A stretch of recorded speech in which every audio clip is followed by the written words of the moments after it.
বন্ধুগণ, এই বড়জোরের ভাইরা আপনারা, এই বড়জোর দীর্ঘদিন পর্যন্ত অবহেলিত। এই বড়জোরের যোগাযোগ ব্যবস্থা, এই বড়জোর রাস্তাঘাট কোন দিক থেকে উন্নয়ন হয়নি। তার মূল কারণ হলো গত 54 বছরে আপনাদের কাছ থেকে তারা ভোট নিয়েছে, মতামতই নিয়েছে, কিন্তু মানুষের ভাগ্য পরিবর্তন তারা করে নাই। মানুষের ভাগ্য পরিবর্তন যদি করতে হয় তাহলে ইসলাম ছাড়া মানুষের ভাগ্যকেও পরিবর্তন করতে পারে না। 54 বছর পর্যন্ত আমরা আওয়ামী লীগ দেখেছি, বিএনপি দেখেছি, জাতীয় পার্টি দেখেছি। এবার একবার আমরা ইসলামকে দেখতে চাই।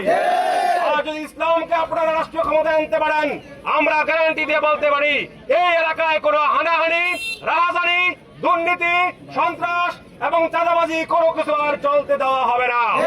গরিবের অধিকার কেউ হরণ করতে পারবে না, সম্পদ কেউ লুণ্ঠন করতে পারবে না, চাঁদাবাজি করে পার পেয়ে যাবে না।